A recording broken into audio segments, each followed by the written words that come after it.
Greetings and welcome to another video of the Hindu vocab series. आज काफ़ी late हो गई video because I have two very big videos that I am working on. एक तो योजना है for Study IQ so, सो कल योजना भी आएगी स्टडी आई क्यू पे, और उसके अलावा स्टडी आई क्यू पे फ्रेजल वर्ब्स की वीडियो भी आएगी. So both the videos will benefit you a lot. अगर आप यूपीएससी प्रिपरेशन कर रहे हैं तो ऑफकोर्स योजना ज़रूर देखिएगा, काफ़ी आपको उसमें इन्फॉर्मेशन मिलेगी. खैर अभी vocab पे ध्यान देते हैं. Let's start with today's vocab video. Yeah, before we begin, the quote of the day: life is not always perfect. Like a road, it has many bends. Bends ये होते हैं, मोड़ नहीं होते, इनको bend हम कहेंगे. तो अब bend in the road एक idiom भी होता है, उसको कभी कवर करूँगा अलग से. उसका मतलब यही होता है कि लाइफ में कुछ अगर टर्न आ जाए, कुछ ट्विस्ट आ जाए, बेसिकली आपकी एक सर्टन टाइप की एक लाइफ जा रही है, अचानक से उसमें कुछ ट्विस्ट आ जाए तो उसको कहते हैं अ बेंड इन द रोड. तो ये लाइफ भी काफ़ी हद तक ऐसे ही होती है सड़क की तरह, काफ़ी सारे बेंड्स होते हैं, काफ़ी बार ऊपर जाती है, नीचे जाती है, बट हमको इससे डरना नहीं चाहिए. This is the beauty of life, so enjoy it while the ride lasts. आज की वीडियो में मैंने काफ़ी सारे वर्ड्स ऐसे भी लिए हैं जो बैंक एग्जाम्स में आ चुके हैं, so it will be quite beneficial for those who will be appearing for SBI PO exam. Abrasive. Abrasive का मतलब होता है सामने वाले के लिए बहुत ही कम कंसर्न दिखाना, या फिर सामने वाले की फीलिंग्स के लिए कोई रिगार्ड ना दिखाना. जो आपके मन में आ रहा है आप बोल रहे हो.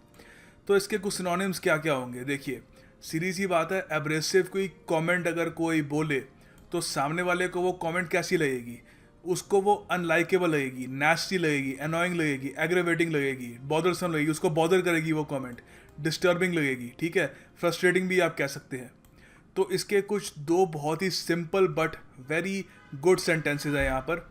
हम कह सकते हैं Kohli was fined for using abrasive language on the field. ठीक है, हम सब लोग इसको इमेजिन कर सकते हैं, कोहली कमाल के क्रिकेटर हैं बट काफ़ी बार एब्रेसिव लैंग्वेज यूज़ करते हुए भी स्लो मोशन में दिखता है उनका. तो सेकंड सेंटेंस यहाँ पर ये भी है, if you use an abrasive tone in front of the boss he will fire you. Fire का मतलब नौकरी से निकालना. ये दो वर्ड्स हमेशा याद रख लेना, किसी भी एग्ज़ाम में कभी भी आ सकते हैं. हायर करना मतलब नौकरी पे रखना, ठीक है. फायर करना मतलब नौकरी से निकालना. और अगर किसी को ये कहना है कि वो नौकरी से, आप अगर आप मान लो आप बॉस हो, आप किसी को नौकरी से निकाल रहे हो तो आप कहोगे यू आर फायर्ड, ठीक है. या फिर अगर आपसे कोई पूछे कि आपका जो दोस्त है वो काम पे नहीं आ रहा आजकल, तो आप कहोगे ही वॉज फायर्ड, ठीक है, उसको नौकरी से निकाल दिया गया. अच्छा, तो सीधी सी बात है, हम यहाँ पे कह रहे हैं कि एब्रेसिव तरीके से बात करोगे तो बॉस तो कहेगा कि छुट्टी आपकी, यू आर फायर्ड. इसका एंटोनिम क्या होगा. इसका एंटोनिम होगा something that is pleasing, something that is delightful. Alright, so याद रखिएगा abrasive, a very very important word. अच्छा, आप लोगों के लिए यहाँ पे MCQ है. आज टेस्ट तो नहीं हो पाया, टेस्ट भी कल ही होगा, बहुत सारी चीज़ें कल होंगी, कल बहुत सारी वीडियोज़ आएंगी मेरी. सो यहाँ पर आपको बताना है इस शब्द का अर्थ क्या है. कई बार हम डिस्कस कर चुके हैं ये. Please comment section below do answer it over there. Alright, the next word is martinet. ये भी बैंकिंग एग्जाम्स में बहुत बार आ चुका है. SBI, LIC, वेरियस एग्जाम्स में, IBPS के एग्जाम्स में कई बार आ चुका है. मार्टिनेट का मतलब होता है कोई ऐसा आदमी जो कंप्लीट ओबीडियंस चाहता हो. ओबीडियंस मतलब सब लोग मेरी बात सुनेंगे, ठीक है. हम ये भी कह सकते हैं a strict disciplinarian. Disciplinarian word से आपको लग रहा होगा डिसिप्लिन से ये वर्ड बना है. कोई ऐसा आदमी जो डिसिप्लिन डिमांड करता हो कि इस तरीके से आप उठोगे, ऐसे सोओगे, ऐसे आप खाना खाओगे, तो वो आदमी क्या है, वो एक मार्टिनेट है. तो इसके सिनोनिम्स होंगे डिसिप्लिनेरियन जैसे हमने डिस्कस किया, slave driver, stickler for discipline, और उसके अलावा हार्ड टास्क मास्टर भी कह सकते हो आप, टास्क मास्टर भी कह सकते हो, अथॉरिटेरियन, टायरेंट, ठीक है. सो इसके यहाँ पे दो सेंटेंसेस हैं. My friend's father is known as a martinet. बहुत ही सिंपल सरल सेंटेंस है, absolutely no creativity involved, but second sentence में काफ़ी क्रिएटिविटी है for those who appreciate creativity. That is, Hitler was considered a martinet who demanded the best from his soldiers.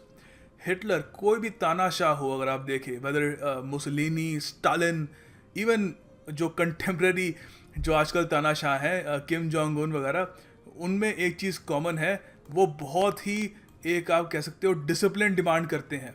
वो चाहते हैं कि जो वो चाहते हैं वैसे ही हो. तो किसी आदमी की बातों पे अगर आपको बिल्कुल वैसे ही करना है जैसे वो कह रहा है, तो आपको सीधी सी बात है डिसिप्लिन में रहना होगा, ठीक है। सो याद रखिएगा martinet, a super duper important word. The next word is mausoleum. ये कई एग्जाम में ये क्वेश्चन आ चुका है, पैसेज में आ जाता है या डायरेक्ट पूछ लेते हैं इसका मतलब। It's a very very important word, याद रखिएगा इसको, सीजीएल में भी आ सकता है।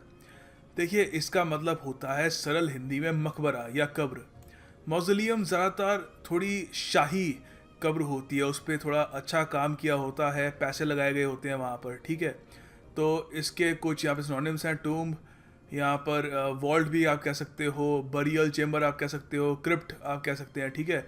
So all these are the synonyms of mausoleum. अच्छा, तो इसके सेंटेंसेस क्या होंगे? When my grandmother dies, she wants to be placed next to my grandfather in our family mausoleum. तो सीधी सी बात है, बहुत अमीर फैमिली होगी कि उनका खुद का एक फैमिली मौजोलियम है, और कई जो अमीर घराने होते हैं हु कैन अफोर्ड, वो अलग से अपना मौजोलियम भी बनाते हैं, फैमिली मौजोलियम, तो वहाँ पे फैमिली मेम्बर्स को ही दफनाया जाता है। ऑल राइट, सो उसके अलावा ये एक ओपिनियन बेस्ड सेंटेंस है, हम ये भी कह सकते हैं कि आई थिंक एंशंट, एंशंट मतलब पुराने, मौसोलियम्स वर अ वेस्ट ऑफ मनी। अब जैसे ये है, ये एक बहुत ही एंशंट मौसोलियम है, आप कोई कमेंट सेक्शन में बता सकता है ये कहाँ का मौसोलियम है, कोई इसको अगर आइडेंटिफाई कर पाए तो काफ़ी अच्छा रहेगा। सो ये काफ़ी एक एंशंट मौसोलियम है, तो कोई भी कह सकता है कि फालतू के पैसे खर्चे हैं यहाँ पर, इसकी जगह कुछ पब्लिक के बेनिफिट के लिए कुछ और भी बना सकते थे। It's just an opinion, it is not a fact. अगला शब्द है गॉसिमर। देखिए गॉसिमर होता है एक बहुत ही फ्रेजाइल, डेलिकेट, वीक, थिन सा कोई एक मटेरियल। फॉर एग्जांपल यहाँ पर आप देख पा रहे होंगे, ये आपने क्रिश्चियन वेडिंग्स में देखा होगा, ब्राइड जो होती है, जो लेडी होती है, इनकी शादी हो रही होती है, वो अपने सर पे एक ऐसा बहुत ही पतला सा कपड़ा पहनती है, एक फैब्रिक सा ओढ़ती हैं। तो what is that? That is a gossamer, ठीक है। एक बहुत ही पतला सा, डेलिकेट सा वो एक फाइबर होता है, ठीक है। तो यहाँ पर इसका एक हमने सेंटेंस बनाया है कि फ्यूनरल में जो वीपिंग विडो थी, विडो होती है जिसका पति मर चुका होता है, ठीक है। तो जो वीपिंग विडो, रोती हुई जो औरत है, जो विधवा है, उसने एक गॉसिमर वेल पहना, ठीक है। So she could observe the proceedings without being clearly seen. तो काफ़ी बार औरतें ये फ्यूनरल जो होता है वहाँ पर भी गॉसिमर पहनती हैं, अपने ओढ़ती है अपने सर पे, ताकि वो जो क्या हो रहा है वो देख पाए, मगर बाकी लोग उनकी शक्ल ना देख पाए, मतलब उनके आंसू ना दिखें, ठीक है। तो ये भी by the way bank exams में कई बार आ चुका है, ठीक है। It's a very very important word, याद रखिएगा, गॉसिमर। अगला शब्द है मैलेडिक्शन। मैलेडिक्शन भी कई बार एग्जाम्स में आ चुका है। ऑल दीज वर्ड्स, आज की वीडियो लेट आई है, बट मैं ये कह सकता हूँ it is one of the most important videos I have ever made. तो अगर आप सुन रहे हैं तो कंसिडर योर सेल्फ फॉर्चुनेट।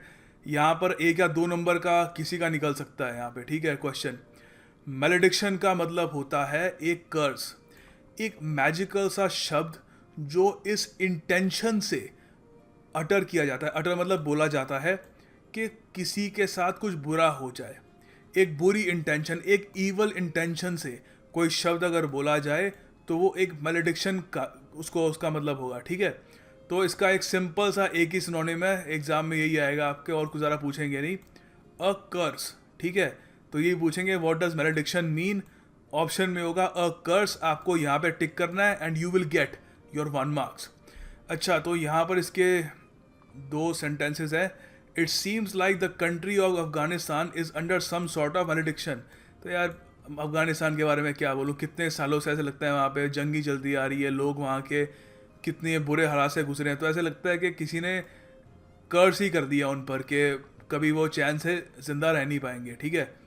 तो उसके अलावा आप ये भी कह सकते हो the witch's malediction made the young princess fall asleep for many years. यहाँ पर मैं एक स्टोरी का रेफरेंस दे रहा हूँ, किसी को स्टोरी का अगर यहाँ पे पता लग जाए कि किस स्टोरी की मैं बात कर रहा हूँ, बहुत ही फेमस स्टोरी है, तो कमेंट बॉक्स में ज़रूर बताना। आगे देखो, आप लोगों के लिए एमसीक्यू है, आपको हेल्सियन का मतलब बताना है, ठीक है। ये वर्ड इतने बढ़िया तरीके से वेरियस वीडियोस में मैं कवर कर चुका हूँ, तो सही में मुझे बहुत बुरा लगेगा कि अगर आप मुझे बहुत बुरा लगेगा कि अगर ये वाला क्वेश्चन जो है ये गलत कर देते हो, ठीक है। सो इसका आंसर कमेंट बॉक्स में लिखिएगा एंड या अगर किसी को आंसर नहीं मिलता तो मैं PDF में आपको दे दूंगा, बट स्टिल पता होना चाहिए आपको, बहुत बार हम डिस्कस कर चुके हैं ये। अगला शब्द है फेकुंड, बहुत ही सुंदर शब्द है। देखिए इसका सबसे परफेक्ट सिनोनिम होगा प्रोलिफिक। प्रोलिफिक याद है हमने डिस्कस किया था आई थिंक 1 या 2 हफ्ते पहले, बहुत ज़्यादा सुंदर वर्ड है। Basically it means someone who is very productive. अब देखो इसको आप, कोई राइटर है वो लगातार खूब सारी नॉवेल्स लिख देता है छोटे बहुत ही कम टाइम में, तो उसको आप कहोगे बहुत ही प्रोलिफिक राइटर है, या फिर एक बहुत ही फेकुंड राइटर है। कोई जानवर भी है बहुत ही जल्दी ऑफस्प्रिंग्स जनरेट पैदा कर देता है, तो वहाँ पर भी आप कहोगे फेकुंड स्पीसीज़ है। अच्छा, कोई पेंटर है, बहुत सारी पेंटिंग, समझ गए ना, पेंटिंग या सिंगर है, तो बहुत सारा अगर अपना वर्क बहुत ही कम समय में प्रोड्यूस करता है तो उसको हम कह सकते हैं फेकुंड है, बहुत ही प्रोलिफिक है। तो इसके सिनोनिम्स होंगे fruitful, productive, high yielding, prolific, proliferating, ठीक है, जनरेटिव। सो इसका यहाँ पे सिंपल सा सेंटेंस है, the fecund writer wrote 3 novels in a month for her fans. तो देखो नॉवेल्स तो बड़े राइटर्स की साल या 2 साल में एक बार आती है, जो 1 महीने में 3 नॉवेल्स लिख दे तो वो क्या है, वो एक प्रोलिफिक राइटर है, वो एक फेकुंड राइटर है, ठीक है। अच्छा, तो इसके जो एंटोनिम्स होंगे वो होंगे स्टेराइल या फिर इनफर्टाइल। याद रखिएगा, again every single word in this video it's important, make sure you remember them, all of them. अच्छा, फेकुंड से एक वर्ड याद आया, आप लोग बताइए जॉकुंड का क्या मतलब होता है, ठीक है। कमेंट सेक्शन में इसको बताइएगा, काफ़ी टाइम पहले डिस्कस किया था, देखता हूँ कितने लोगों को याद रहा है, कितने लोग अब नए आ चुके हैं, कितने लोग पुराने रह गए हैं, लेट्स सी, पता लग जाएगा, ठीक है। जॉकुंड का मतलब बताना है आपको। द नेक्स्ट वर्ड इज कैलो। कैलो एक एडजेक्टिव है, इसका मतलब होता है कोई जो इनएक्सपीरियंस्ड हो, इमेच्योर हो। इसके सिनोनिम्स होंगे इमेच्योर, इनएक्सपीरियंस, नाइव। इसको नाइव कहते हैं।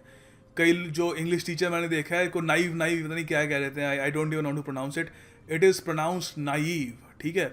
सो आपको और कहना होगा कि आर यू नाइव, मतलब आप कह रहे हो कि बहुत ही ज़्यादा कि आप इमेच्योर हो, ठीक है। ग्रीन कलर के हिसाब से नहीं है, ज़्यादातर मानते हैं कि कोई जो चीज़ बिल्कुल नई नई आई हो तो वो ग्रीन होती है। तो आप देखोगे फल भी होता है पकने से पहले हरा होता है, ठीक है। सो और ये भी एक काफ़ी एक ईडियम है, ग्रीन एज ग्रास, ये एक ईडियम है, ये यूज़ करते हैं कोई उस चीज़ के लिए जो बहुत ज़्यादा नया हो, ठीक है, इनएक्सपीरियंस हो, इमेच्योर हो। बॉर्न येस्टरडे, ठीक है, कल ही पैदा हुआ हो, रॉ हो। So all these are great synonyms, idioms भी इसमें थोड़े बहुत कवर कर लिए हमने, ठीक है। तो यहाँ पर एक बहुत ही बढ़िया सेंटेंस है इसका, he was an ambitious. Ambitious मतलब काफ़ी उसके प्लान्स वगैरह थे, काफ़ी वो चाहता था आगे जाके और तरक्की करे, but a callow young man when he met me. तो कई बार होता है कि आप किसी एम्बिशियस यंग मैन से मिलते हो, काफ़ी एम्बिशियस एक टीनेजर होता है, बट ही इज़ ऑल्सो कैलो, इनएक्सपीरियंस होता है, इमेच्योर होता है, ऑलराइट। सो इसके जो एंटोनिम्स होंगे वो होंगे मैच्योर हो कोई, एक्सपीरियंस्ड हो, सोफिस्टिकेटेड हो। सो ये सोफिस्टिकेशन भी ओवर द टाइम एक्सपीरियंस से ही आती है। तो याद रखिएगा, again a super duper important word, one after another in this very important video जो अनफॉर्चुनेटली लेट अपलोड हुई है, कैलो। It's a very very important word. Finally the task of the day, आपको सेंटेंस नहीं बनाना, सरप्राइज सरप्राइज, जी हाँ, कोई sentence नहीं बनाना क्योंकि सेंटेंस ऑलरेडी बना हुआ है। आपको क्या करना है कि सेंटेंस को इम्प्रूव करना है। So this is a very tricky question over here. पता नहीं कितने लोग सही कर पाएंगे, मैं गेस कर रहा हूँ कि 70% लोग ही इसको सही कर पाएंगे, but maybe I will be prove wrong, let's see. Please do prove me wrong, मुझे बहुत मज़ा आता है जब आप लोग मुझे गलत साबित करके ज़्यादातर लोग सही आंसर करते हो। सो इसको यहाँ पे आपको बताना है कि सेंटेंस में करेक्शन, एक इम्प्रूवमेंट की ज़रूरत है या नहीं है। सो आपके सामने ऑप्शंस हैं, and do make sure to comment in the comment box below. Thank you for watching this video. Again, sorry for the delay. कल आप सब लोगों के लिए phrasal verbs की video, and for the people who are preparing for the civil services examination, do make sure you watch the Yojana review. Thank you for watching. I'll see you tomorrow.